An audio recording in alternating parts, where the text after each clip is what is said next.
Another risk that runs in these cases is that the possibility of using special effects make us forget our goal. In this case, there is someone who pulls down the truss to dismantle it, and realizes that the truss is not a classic truss. Going back to the example,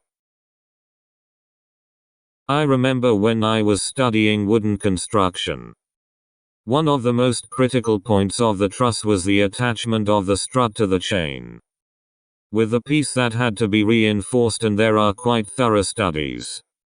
The cut resistance of the wood, the type of wood. Let's not forget that, especially in the mountains, we find wooden structures who have passed the centuries of life and are still quietly functioning without any need for maintenance. So perfect knowledge of wood, at least the difference between maple and fir. And all this should be noted once again in the relief. Let's not forget that once the image is obtained, it is not everything.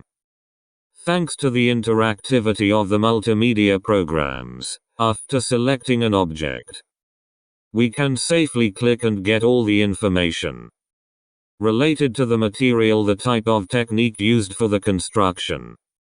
Also recall many other videos that allow us to see how it is. The model, the piece, as it was, can reproduce, and what are the advantages of the initial solution, of the next one and the next one, occurred for maintenance after extraordinary interventions on the building.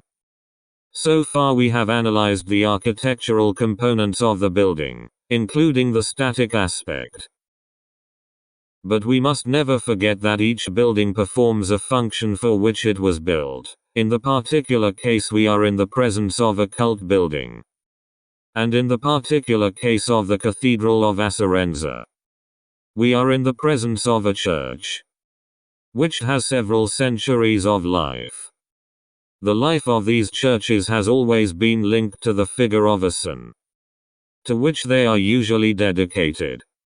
In particular, the saint to whom this church is dedicated is San Canio. The first written records date back to 799. And it is unthinkable that we can detect this church without knowing the history and everything related to traditions and to true facts or legends connected with the life of the saint. There is no doubt that the detector can also be a non-believer, but he must be able to understand who has faith, because clearly the whole life and structure of these buildings being connected to a life of those who believe in the particular case of Catholic religion and live these places.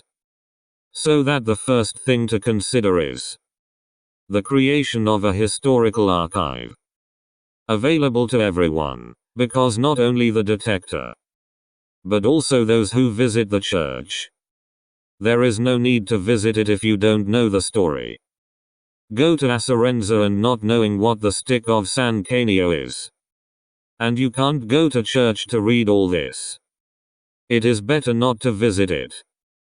So there is a site to create, and this is very important.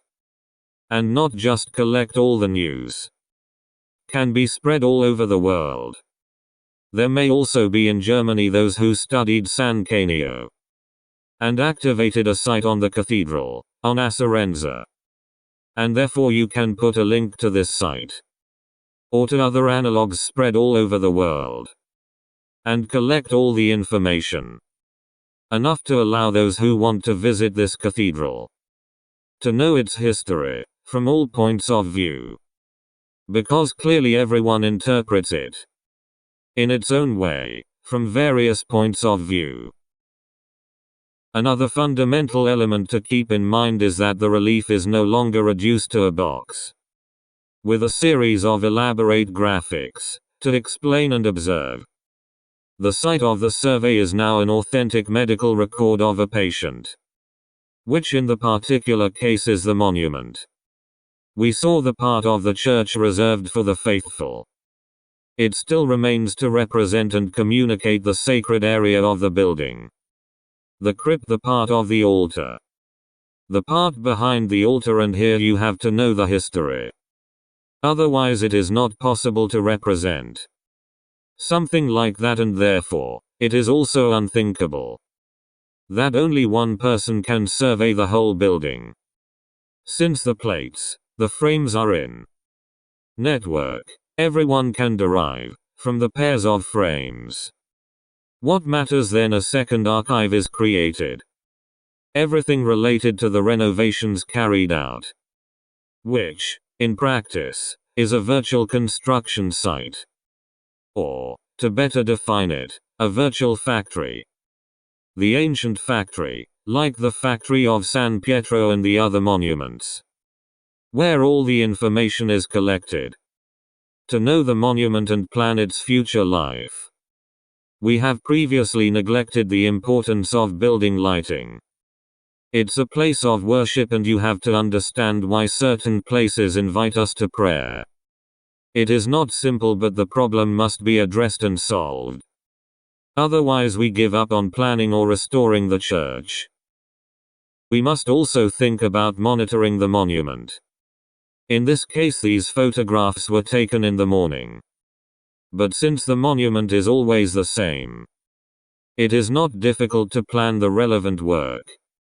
And therefore periodically, every 5 or 10 years, especially today, with digital cameras, a team of 2 operators can carry out the survey and renew the building's photogrammetric survey, dating it.